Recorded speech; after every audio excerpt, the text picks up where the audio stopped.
أعوذ بالله السميع العليم من الشيطان اللعين الرجيم. بسم الله الرحمن الرحيم. الحمد لله الذي هدانا لهذا وما كنا لنهتدي لولا أن هدانا الله. لقد جاءت رسل ربنا بالحق والصلاة والسلام على رسول الأمي المدني المكي القرشي الهاشمي الذي أذهب الله عنهم الرجس وطهرهم تطهيرا.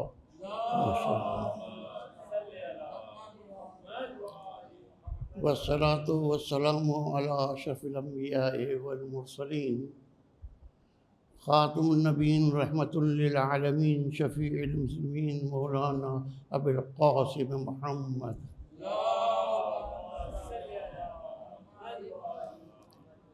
وآل بيته الطيبين الطاهرين المعصومين ولعنة الله على أعدائهم وقتلتهم وغاصب حقوقهم ومنكر فضائلهم أجمعين.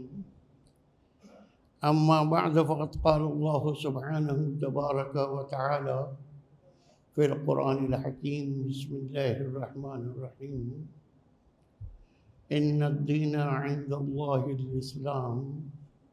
ایک صلوات بھیج لے محمد.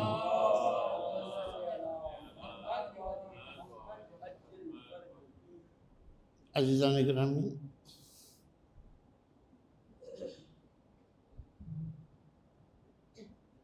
میں تقریباً 3 سال قبل کی بات ہے جب آپ کی خدمت میں حاضر ہوا تھا، اور اس سال بھی مجبوری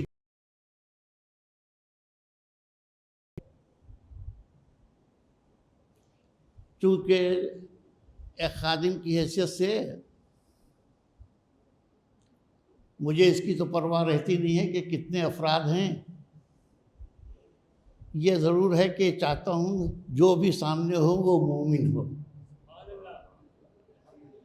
تو میرے لیے اگر ایک آدمی بھی میری بات کو سن لے تو میں سمجھتا ہوں میرے لیے کافی ہے. سن 70 سے خدمت کرتا چلا آ رہا ہوں اور مختلف ممالک میں 19 سال سے لندن جا رہا تھا. اور اتفاق کی بات یہ کہ ہمارے جاوید بھائی شرف جو ہیں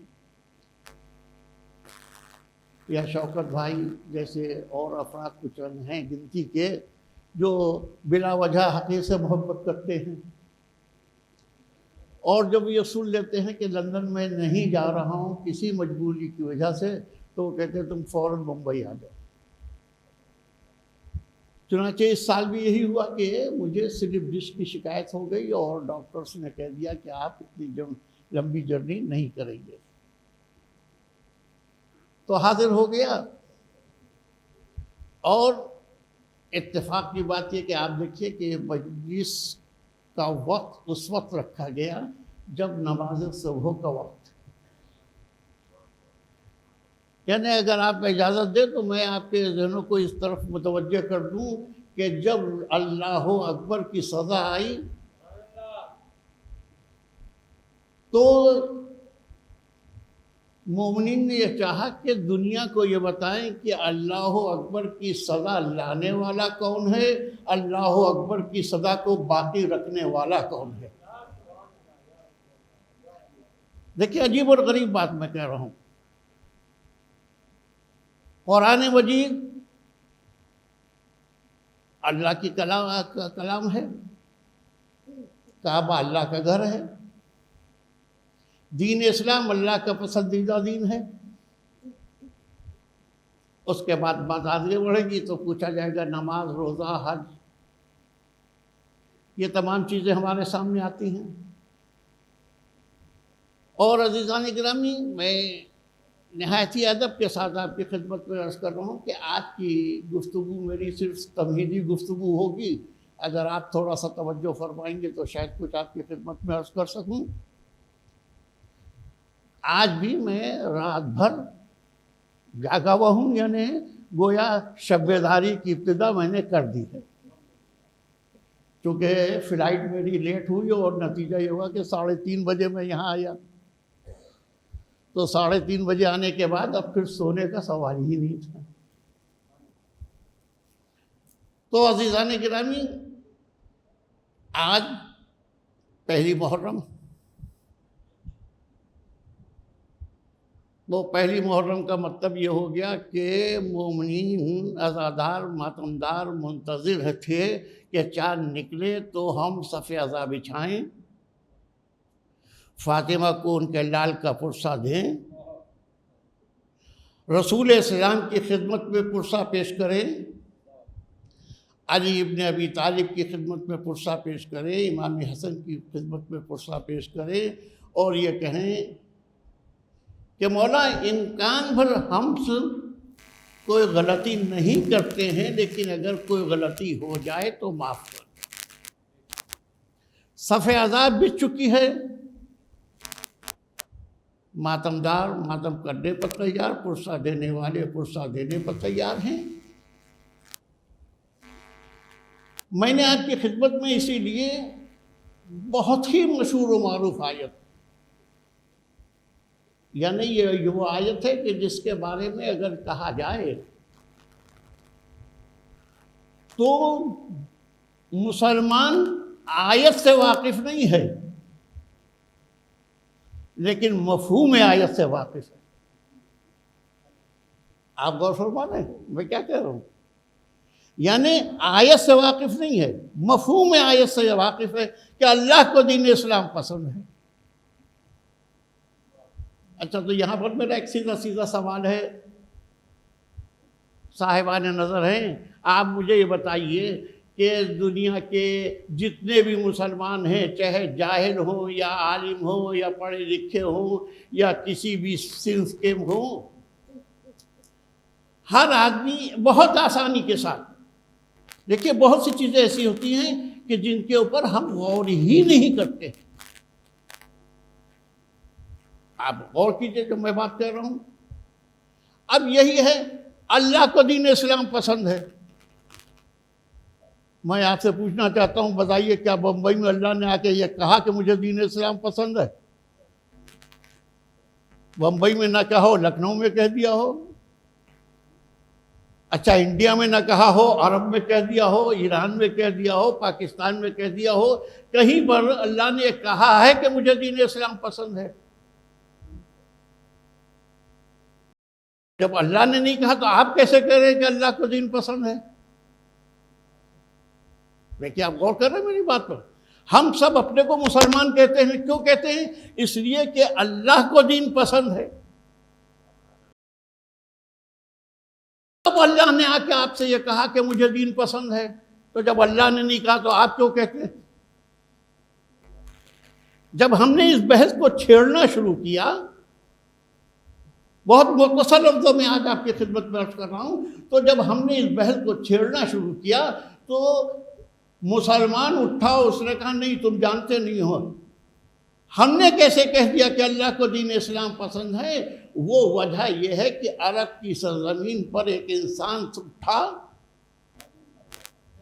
جس کا نام محمد عربی تھا،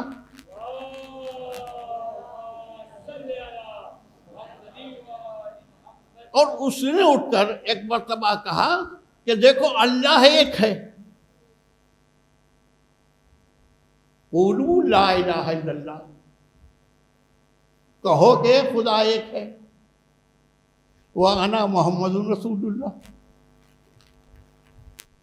اور میں اللہ کا رسول ہوں۔ پھر آگے بڑھا، اور بڑھنے کے بعد اس نے کہا یہ قرآن اللہ کی کتاب ہے، یہ کعبہ اللہ کا گھر ہے، یہ دین اسلام اللہ کو پسند ہے۔ دیکھیے بہت سیدھی سیدھی بات، تاکہ بچے بات کو آسانی سے سمجھ سکیں۔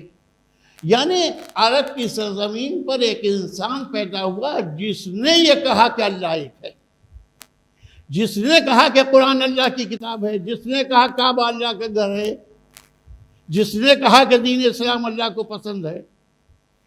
تو وہ ایک ذات ہے جس کا نام محمد عربی، ہم اس کی وجہ سے ہم نے اللہ کو ایک مانا، اس کی وجہ سے ہم نے قرآن کو مانا، اس کی وجہ سے ہم نے دین کو مانا، اس کی وجہ سے ہم نے شریعت کو مانا، اس کی وجہ سے ہم نماز پڑھے، اس کی وجہ سے ہم نے روزہ رکھا، اس کی وجہ سے ہم نے حج کیا، اس کی وجہ سے ہم نے زکوٰۃ دی، اس کی وجہ سے ہم نے خمس دیا۔ یعنی ہم کچھ نہیں جانتے تھے،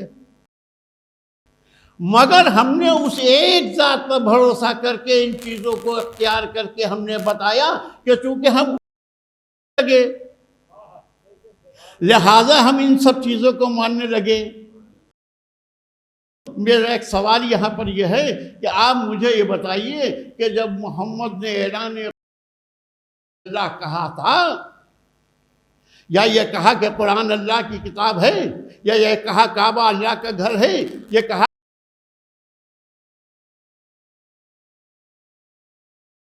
اسلام پسند ہے، آپ نے کیسے کہہ دیا کہ قرآن اللہ کی کتاب ہے؟ آپ نے کیسے کہہ دیا کہ وہ ایک ہے؟ تاریخ آواز دیتی ہے کہ رسول نے کہا، توجہ، رسول نے فرمایا قولوا لا الہ الا اللہ، تو تاریخ کہتی ہے ایک بچے نے کھڑے ہو کے کہا اشہد ان لا الہ الا اللہ۔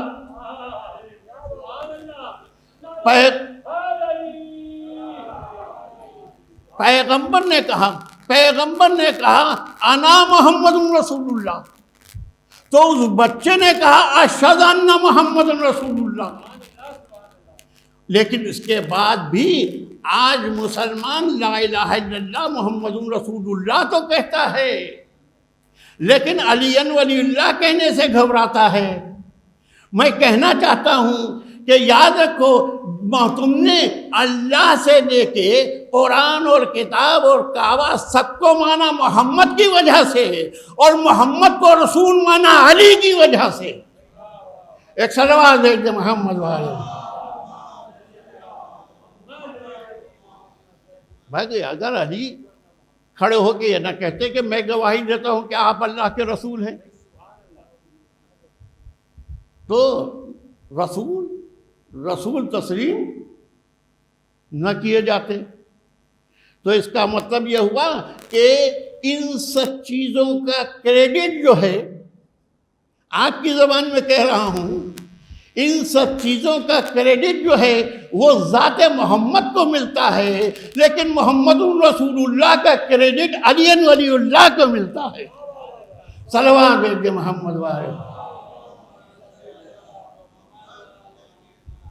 آپ نے غور فرمایا، ایک بچہ، حالانکہ یہ بات بھی میری سمجھ میں نہیں آئی، آپ غور کیجئے، دیکھیے باتیں سب وہی ہیں۔ یعنی اگر آپ چاہیں، میرا اپنا خیال ہے جو میں اکثر کہا کرتا ہوں کہ کوئی ذاکر، کوئی خطیب، کوئی عالم کوئی نئی بات نہیں لا سکتا۔ آپ کہیں گے کیسے؟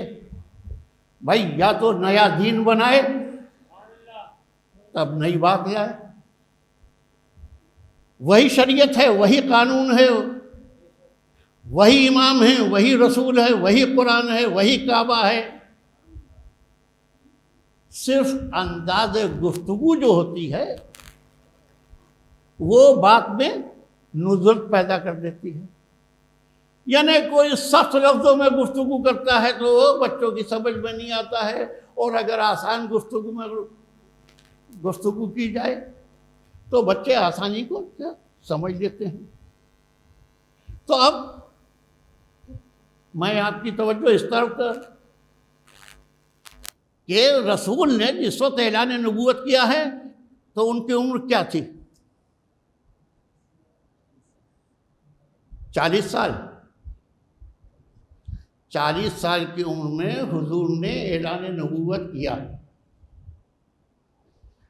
اچھا، تو تاریخوں میں اختلاف صحیح، اس پر بحث نہیں کرنا ہے کہ 9 سال، 10 سال یا 11 سال، اس سے زیادہ نہیں علی کی عمر تھی۔ تو علی نے گواہی دی، اب میں آپ سے یہاں پر یہ پوچھنا چاہ رہا ہوں کہ ذرا سا آپ یہ بتائیے کہ علی تھے کون؟ علی کون تھے؟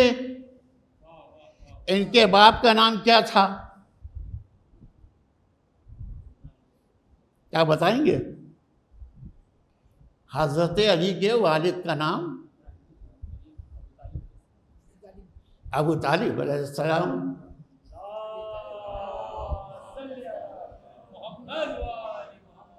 بہرحال مولانا بیٹھے ہوئے ہیں، سن میں مجھ سے چھوٹے ہیں لیکن علم میں مجھ سے زیادہ ہیں، اس لیے کہ میں نے پوری زندگی اپنے کو صرف طالب علم سمجھا ہے۔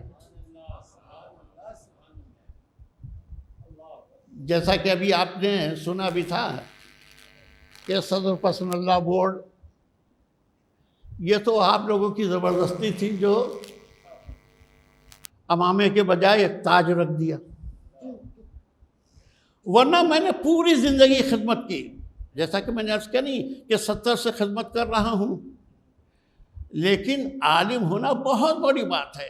اس میں مصیبت تو یہ ہے کہ عوام کی بات نہیں کرتا، ہم جیسے جاہل لوگ جو ہیں وہ اپنے کو عالم سمجھنے لگتے ہیں، تو عوام بیچاری کیا کرے؟ عوام نے تو سر پہ امامہ دیکھا، کہا یہ ہیں عالم۔ لیکن ہمارے زمانے میں امامے کیسے ملتے تھے یہ مولانا جانتے ہوں گے، اب امامے کیسے ملتے ہیں یہ بھی مولانا جانتے ہیں۔ اب میں اور جو بات ذہن میں آتی ہے اور سچ ہوتی ہے،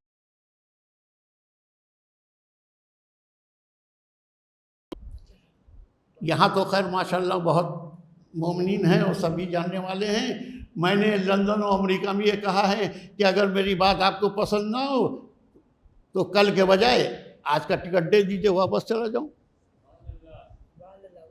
ارے بھائی میں خمس لیتا نہیں، میں زکوٰۃ لیتا نہیں، میں چندہ لیتا نہیں، میں کسی وقت کا متولی بنا نہیں،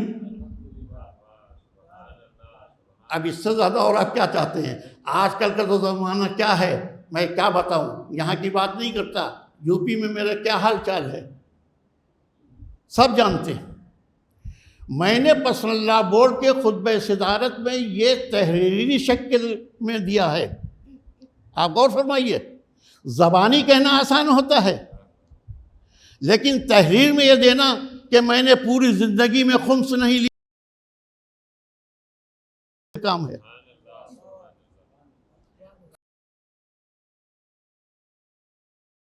شریعت کے مطابق شریعت نے کہا کسب حلال حاصل کرو۔ میں نے 24 سال کی عمر سے نوکری کی ہے، 36 سال تک لیکچرر رہا اور اس کے بعد خدمت کرتا رہا، دنیا کے مختلف ممالک میں گیا۔ بات بہت آگے بڑھتی جا رہی ہے لیکن کہوں گا ضرور۔ مجھ سے امریکہ میں، کینیڈا میں، لندن میں پوچھا جاتا تھا شروع میں کہ آپ آئیے گا تو کیا لیجیے گا۔ دیکھیے میں اپنے لیے کہہ رہا ہوں، آپ کے لیے نہیں کہہ رہا ہوں۔ مجھ سے پوچھا گیا کہ آپ کیا لیجیے گا، میں نے کہا آپ دوسرا ذاکر بلا لیجیے۔ انہوں نے کہا مولانا کیا کوئی غلطی ہو گئی؟ کہ یہ تو نام لے کے بتا دوں تاکہ آپ کو یہ کنفرم ہو جائے کہ میں نے یہ جملہ کہا تھا یا نہیں۔ کینیڈا کے مونٹریال کے حسینی فیڈریشن کے جنرل سیکریٹری حسین علی بھائی فوجا، انہی نے 2005 میں مجھے بلایا تھا اور مجھ سے پوچھا تھا مولانا تم کیا مانگتا ہے؟ تو میں نے کہا حسین بھائی تم کسی اور کو بلا لو۔ میری اس ٹون کے بعد وہ سمجھ گئے، کہنے کہ مولانا کوئی غلطی ہوئی؟ تو میں نے کہا ہاں حسین بھائی غلطی یہ ہوئی کہ میں اپنی اسپیچز کو بیچتا نہیں ہوں، تمہارا دل چاہے گا دے دینا، نہ دل چاہے گا نہ دینا۔ اور یہ میں بتا دوں، جو ادھر والا مجھے دلوائے گا وہ تم روک نہیں سکتے ہو، اور جو ادھر والا نہیں چاہے گا تم دے نہیں سکتے ہو۔ ایک سلوات بھیجیے محمد والے۔ آپ نے غور فرمایا؟ تو کہنے کا مقصد یہ ہے کہ ہماری زندگی جو ہے وہ اس لیے نہیں ہے، کروڑ پتی لوگ، ارب پتی لوگ نہیں جانتے ہیں کہ صبح بھی ہوگی کہ نہیں ہوگی۔ میں نے اپنے بچوں سے یہی کہا، بیٹا رزق کے حلال حاصل کرو۔ یہ دولت اگر میں چھوڑ کر بھی چلا جاؤں گا، تم کہو گے ابا بہت بڑے بیوقوف تھے، اتنی دولت چھوڑ گئے۔ اور ہم سے کہتے تھے ہمارے پاس کچھ ہے نہیں، دیکھیے ہے یا نہیں۔ اور رزق حلال حاصل کرنے کے بعد آپ کو رات میں نیند بھی اچھی آئے گی، سکون سے سوئیں گے بھی، صبح کے لیے نماز کے لیے جاگیں گے بھی۔ کیوں؟ اس لیے کہ آپ کو یہ بھروسہ ہے اوپر کا دینے والا جو چاہے گا دے دے گا۔ ایک سلوات بھیج دیے محمد والے۔ آپ غور فرما رہے ہیں؟ ہماری زندگیاں کیا ہیں؟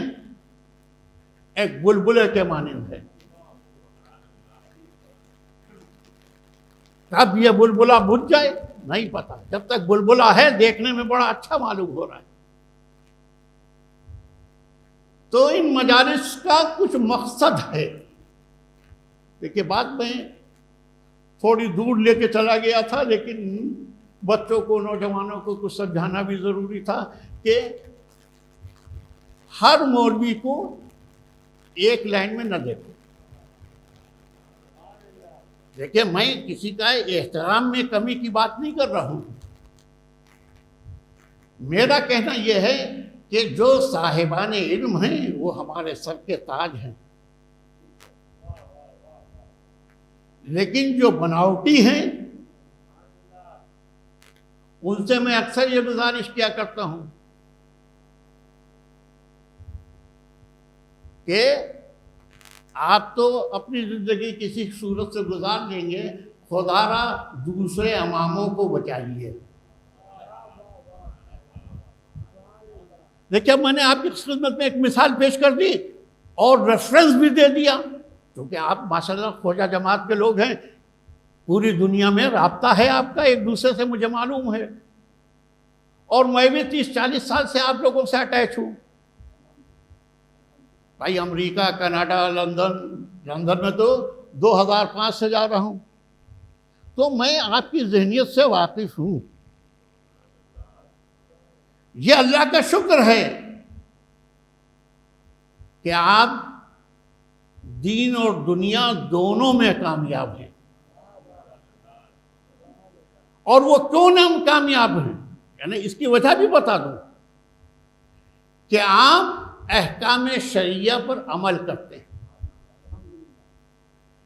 دیکھیے میں کیا بات کہہ رہا ہوں، یعنی میں آپ کو متوجہ بھی کر رہا ہوں، لیکن اس سے پہلے اپنے نام کو میں نے وڈرا کر کے یہ بتا دیا کہ اگر خمس کی بات کروں تو یہ نہ سمجھیے گا کہ میں چاہتا ہوں۔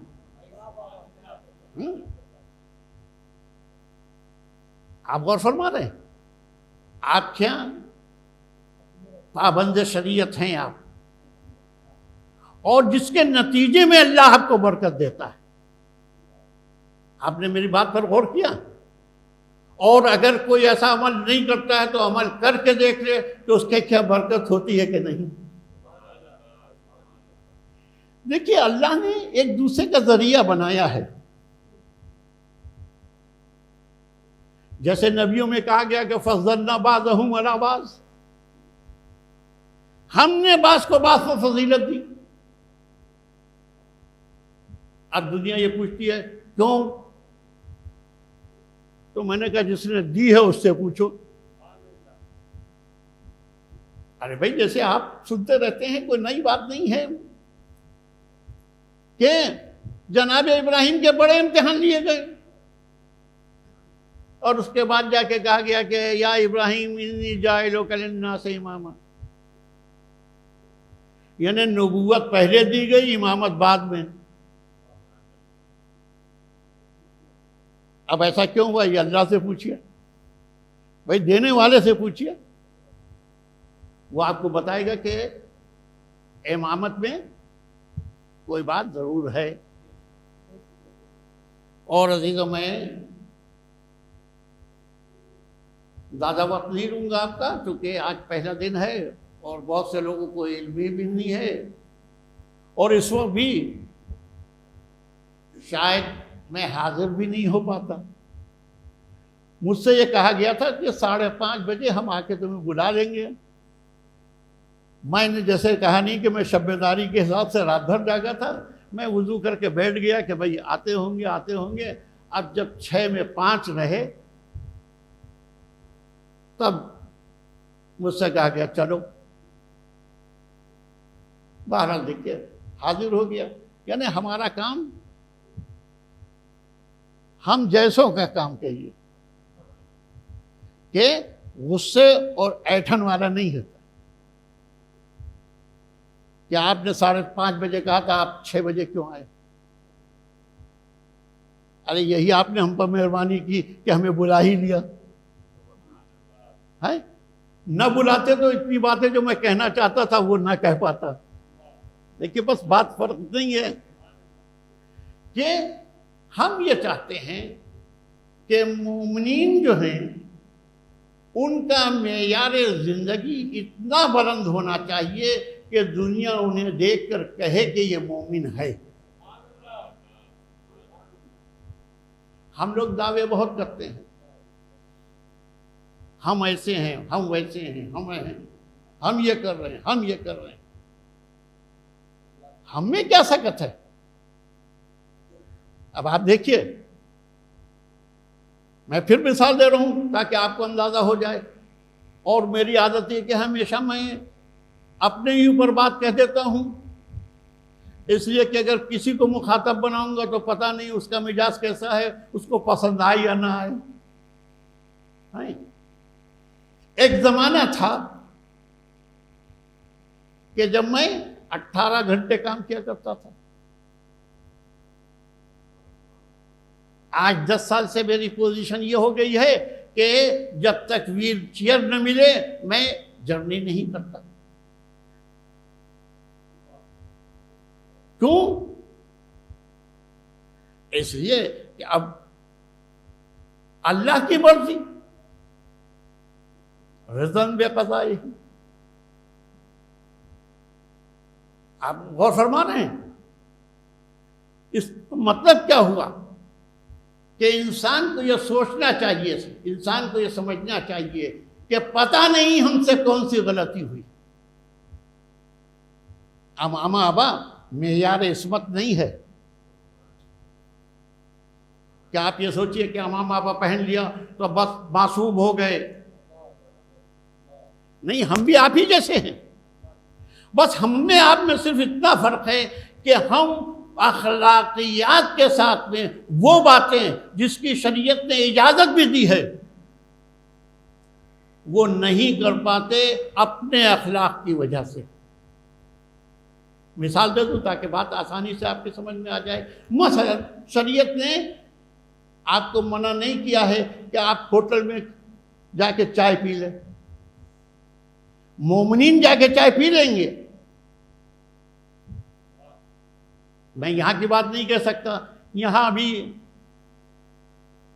میرا خیال ہے کہ کم از کم 40 سال پہلے آپ کے اسی بمبئی میں 10 سال تک میں نے امام جماعت کی حیثیت سے کام کیا ہے۔ جب آغائے لگودی و آغائے موسوی وغیرہ تھے تو وہ میرے سامنے آئے تھے، آپ غور فرما رہے ہیں۔ لیکن ہم اگر ہوٹل میں جا کر چائے پی لیں گے تو دنیاوی نقطہ نظر سے، مومنین کے نقطہ نظر سے معیوب ہوگا کہ یہ امامے والے چائے پی رہے ہیں، تو ہم چائے کی خواہش کے بعد بھی نہیں پیتے، اس لیے کہ مومنین کو اعتراض نہ ہو۔ تو اگر ہم اتنا خیال آپ کا کر سکتے ہیں تو کم از کم آپ کو بھی یہ سوچنا چاہیے کہ کم ہم کوئی ایسا کام نہ کریں جو ہمارے مولوی کو برا لگے۔ سمجھیں آپ؟ تو عزیزان گرامی، یہ مجالس جو ہوئی ان کا مقصد ہی یہ ہے کہ اصلاح قوم، اصلاح معاشرہ، اور اسی لیے بس میں اپنی بات کو تمام کر دوں، کیونکہ جتنی دیر کا میں نے وعدہ کیا ہے اسی حساب سے آپ کی خدمت میں عرض کروں گا کہ حسین امت کی اصلاح ہی چاہتے تھے۔ بس عزیزان گرامی، چند جملے مسائل کے سن لیں اور آج کی گفتگو کو تمام کر دوں کہ حسین نے مدینہ کیوں چھوڑا تھا۔ جب حسین سے سوال بیعت کیا گیا تھا،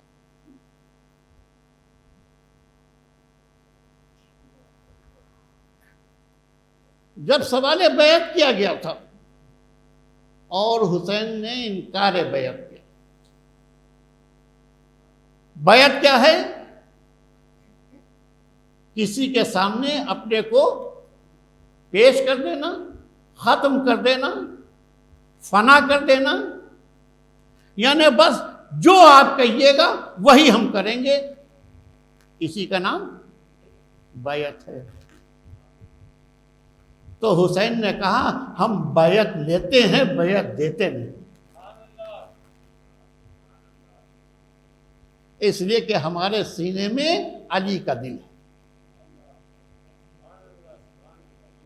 عزیزوں، آپ متوجہ نہیں ہوں گے لیکن میں آپ کو ایک جملے کے لیے پھر متوجہ کر دوں۔ علی نے کہا، حسین نے کہا ہم بیعت نہیں کر سکتے اس لیے کہ ہمارے سینے میں علی کا دل ہے، یعنی حسین نے واضح کر دیا کہ علی نے بھی کسی کی بیعت نہیں کی تھی، حسین بھی کسی کی بیعت نہیں۔ بس نتیجہ کیا ہوا؟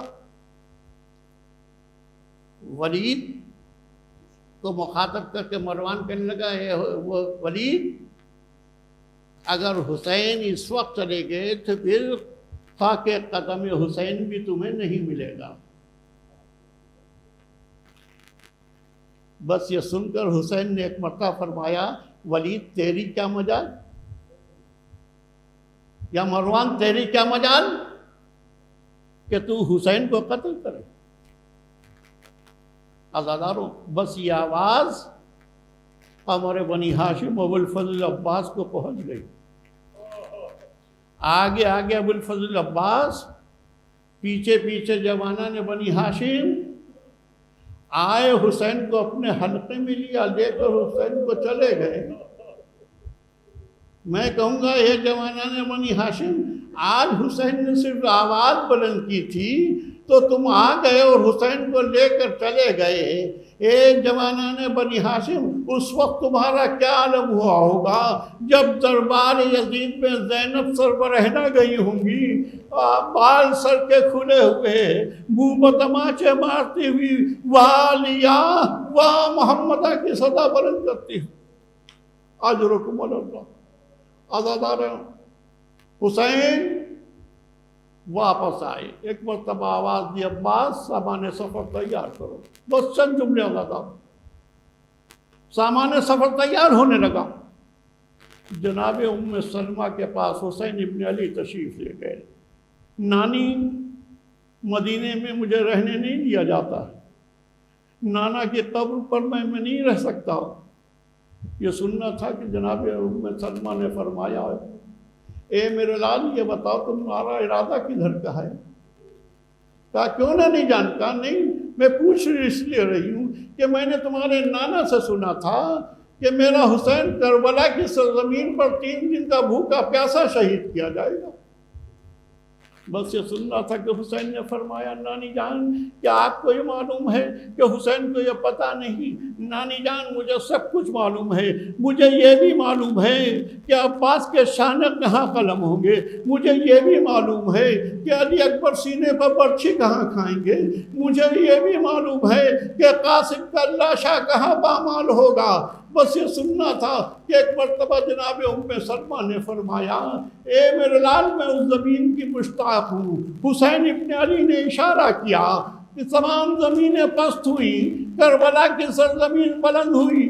حسین نے فرمایا نانی جان دیکھیے یہ وہ جگہ ہے جہاں پر عباس کے شان قلم ہوں گے، یہ وہ جگہ ہے جہاں علی اکبر سینے پر برچھی کھائیں گے، یہ وہ جگہ ہے جہاں علی اکبر تیر حرملہ کا نشانہ بنیں گے۔ بس عزادار اس کے بعد ایک مرتبہ حسین نے کہا نانی جان دیکھیے وہ جگہ ہے جہاں پر آپ کا حسین 3 دن کا بھوکا پیاسا مارا جائے گا۔ یہ کہہ کر حسین نے ہاتھ بڑھایا، ایک مشت خاک اٹھائی، ام سلمہ کو دی۔ اے نانی جان جب تک یہ خاک خاک رہے سمجھیے گا آپ کا حسین زندہ ہے، جب یہ خاک خون میں تبدیل ہو جائے سمجھیے گا حسین مارا گیا۔ بس عزاداروں مجلس تمام ہو گئی، واقعات کربلا گزر گئے، شب روز عاشور گزر گیا۔ ایک مرتبہ شب عاشور جناب ام سلمہ بے قرار ہوئی، ان کو چین نہیں آ رہا تھا، گئی حجرے میں جا کر دیکھا وہ خاک جو رسول اللہ دے گئے تھے، وہ خاک جو حسین ابن علی نے دے گئے تھے، ام سلمہ نے دیکھا اب وہ خاک خاک نہیں ہے، خون تازہ گوش مار رہی ہے۔ ام سلمہ بے قرار ہو گئی، رسول کے روضے پہ گئی، یا رسول اللہ آپ کی امت نے میرے نواسے حسین کو شہید کر دیا، انا للہ و انا الیہ راجعون۔